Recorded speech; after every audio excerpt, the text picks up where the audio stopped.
আলাইকুম রহমতুল্লাহি ওয়া বারাকাতুহু। আলহামদুলিল্লাহ ওয়া তাওয়াসসালাতু ওয়াসসালামু আলা মান লা নাবিয়্যা বা'দা। আউযু বিল্লাহি মিনাশ শাইতানির রাজিম। বিসমিল্লাহির রহমানির রহিম। বাল্লিগু আন্নী ওয়ালাউ আয়া। আমার পক্ষ থেকে একটি হাদিস জানা থাকলে প্রচার করা। আজকের বক্তব্যের বিষয় হলো মসজিদের ইতিহাস। আনাস ইবনে মালিক রাদিয়াল্লাহু হতে বর্ণিত, তিনি বলেন, নবী সাল্লাল্লাহু আলাইহি ওয়াসাল্লাম মদিনায় পৌঁছে প্রথমে মদিনার উঁচু এলাকায় অবস্থিত বানু আমর ইবনে আউফ নামক গোত্রে উপনীত হন। তাদের সঙ্গে নবী সাল্লাল্লাহু আলাইহি ওয়াসাল্লাম 14 দিন বা অপর বর্ণনায় 24 দিন অবস্থান করেন। অতঃপর তিনি বানু নাসরকে ডেকে পাঠালেন। তারা কাঁধে তলোয়ার ঝুলিয়ে উপস্থিত হলো। আমি যেন এখন সে দৃশ্য দেখতে পাচ্ছি যে নবী সাল্লাল্লাহু আলাইহি ওয়াসাল্লাম ছিলেন তার বাহনের উপর, আবু বকর রাদিয়াল্লাহু সে বাহনে তার পিছনে, আর বানু নাসরের দল তার আশেপাশে। অবশেষে তিনি আবু আইয়ুব আনসারী রাদিয়াল্লাহু ঘরে অবতরণ করলেন। নবী সাল্লাল্লাহু আলাইহি ওয়াসাল্লাম সেখানে সালাতের উক্ত হয়, সেখানে সালাত আদায় করতে পছন্দ করতেন এবং তিনি ছাগল ভেড়ার খোয়ারেও সালাত আদায় করতেন। তিনি ছাগল এবং ভেড়ার খোয়ারেও সালাত আদায় করতেন, কিন্তু কবরের পাশে সালাত আদায় করেছেন এ বিষয়ে কোনো সহিহ হাদিস নেই, বরং তার নিষেধ আছে।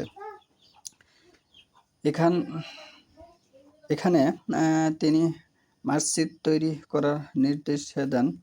তিনি বানু নাসরকে ডেকে বললেন, হে বানু নাসর, তোমরা আমার কাছ হতে তোমাদের এই বাগিচার মূল্য নির্ধারণ করো। তারা বলল, না, আল্লাহর কসম, আমরা এর দাম নিব না। এর দাম আমরা একমাত্র আল্লাহর নিকট আশা করি। এর দাম একমাত্র আল্লাহর নিকট আশা করি। আনাস রাদিয়াল্লাহু বলেন, আমি তোমাদের বলছি, এখানে মুশরিকদের কবর এবং তার অংশবিশেষ ছিল, আর ছিল খেজুর গাছ। নবী সাল্লাল্লাহু আলাইহি ওয়াসাল্লাম নির্দেশ দিলেন যে মুশরিকদের কবর খুঁড়ে ফেলা হোক। মুশরিকদের কবর খুঁড়ে ফেলে দেওয়া হোক। তাহলে মুশরিক কারা এ হাদিসে? কিন্তু মুশরিকদের কবর খুঁড়ে ফেলে দেওয়ার কথা বলা হয়েছে। তাহলে মুশরিক তারাই যারা ওহীর অনুসরণ করে না। সূরা আজ-জাফের 2 নম্বর আয়াত পড়ে দেখুন, সূরা আনামের 105 নম্বর আয়াত পড়ে দেখুন। আল কোরআনে বিভিন্ন জায়গায় মুশরিকদের বিষয়ে বর্ণনা এসেছে। সংক্ষিপ্ত বিষয়ে আমি বলে যাচ্ছি। মুশরিক তারাই যারা ওহীর অনুসরণ করে না। ওহী 2 প্রকার, ওহী মাতলু, ওহী গায়রি মাতলু। ওহী মাতলু আল কোরআন, ওহী গায়রি মাতলু আল্লাহ রাসূল সাল্লাল্লাহু আলাইহি ওয়াসাল্লামের সুন্নাহ। বর্তমানে রাসূলুল্লাহ সাল্লাল্লাহু আলাইহি ওয়াসাল্লামের সুন্নত মনে করে যারা আমল করতেছে, 1995 জনই বেদাত করতেছে। এগুলি সুন্নত নয়, বিভিন্ন প্রকারে সমতল করে দেওয়া হলো, সমান করে দেওয়া হলো ও মুশরিকদের কবর তুলে ফেলে দিয়ে সেখানে সমানভাবে করে দেওয়া হলো। খেজুর গাছগুলো কেটে ফেলা হলো। অতঃপর মসজিদের কেবলার সারিবদ্ধ করে রাখা হলো।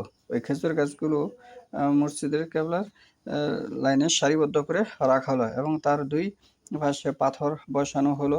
সাহাবীগণ পাথর তুলতে তুলতে ছন্দ আবৃত্তির কবিতা পাঠ করছিলেন, আর নবী সাল্লাল্লাহু আলাইহি ওয়াসাল্লাম ও তাদের সাথে ছিলেন। নবী সাল্লাল্লাহু আলাইহি ওয়াসাল্লাম তখন বলছেন, হে আল্লাহ, আখিরাতের কল্যাণ ব্যতীত প্রকৃত আর কোনো কল্যাণ নেই। তুমি আনসার ও মুহাজ্জিরদেরকে ক্ষমা করো। আল্লাহুম্মা লা খায়রা, কোনো কল্যাণ, আল্লাহ হচ্ছে, হে আল্লাহ, লা হচ্ছে না, খায়রা হচ্ছে কোনো কল্যাণ নেই, ইল্লা ব্যতীত, খায়রুল আখিরা আখিরাতের কল্যাণ ব্যতীত, ফাকফির, হে আল্লাহ তুমি তাদেরকে ক্ষমা করো, লিল আনসার আনসারদেরকে ক্ষমা করো, আল মুহাজ্জির এবং মুহাজ্জিরদেরকে ক্ষমা করো। আনসার এবং মুহাজ্জির আপনারা কতটুকু বোঝেন? মুহাজ্জির হচ্ছে তারাই যারা ইসলামের জন্য স্থান ত্যাগ করে হিজরত বোঝানো হয়, যেটিকে হিজরত করে মদিনায় গিয়েছিল, তারা হচ্ছে মুহাজ্জির। এবং ওই মুহাজ্জিরদেরকে যারা সাহায্য করেছিল কথা দিয়ে, অর্থ দিয়ে, সম্পদ দিয়ে, তারা হলো আনসার। এই হচ্ছে আনসার এবং মুহাজ্জিরের পরিচয়। এখানে যে বিষয়টা মসজিদের বিষয়ে এসেছে, যে প্রথমত কোনো জায়গায় যে মসজিদ নির্মাণ করা হয় 3.5 হাত পর্যন্ত জায়গা খুদে খনন করে সেখান থেকে মাটি উপরে ফেলে দিতে হবে। পরে আবার মাটি ভালো মাটি দ্বারা সে জায়গাটি ভরাট করে নিতে হবে।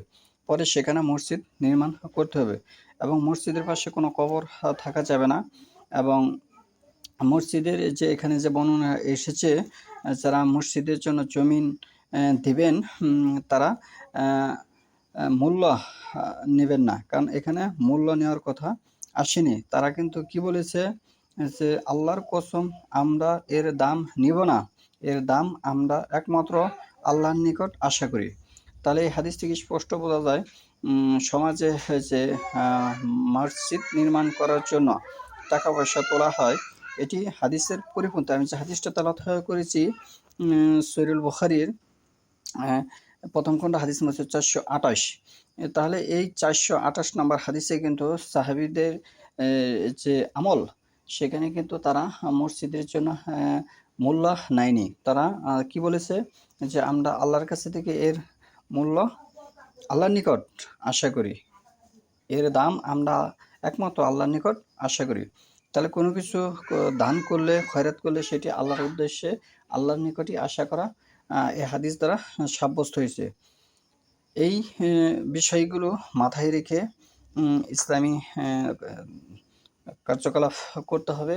এবং সূরা তওবার 53 এবং 54 নম্বর আয়াতে বক্তব্য এসেছে, ফাসিক লোকের অর্থ, টাকা পয়সা, সালাত কোনো কিছু কিন্তু আল্লাহ কবুল করবেন না। তাহলে আপনি এই যে বিষয়গুলো, বর্তমানে মানুষ ইসলাম সম্পর্কে অনেক অবগত আছেন, তার ভিতরেও কিছু ভুলভ্রান্তি সমাজে চালচলন হাদিস থাকার কারণে এগুলো ভুলভ্রান্তি মানুষের মাঝে বেরিয়ে ধরেছে। সেখান থেকে আমাদের বের হয়ে আসতে হবে, সত্য জিনিসটা যাচাই বাছাই করতে হবে।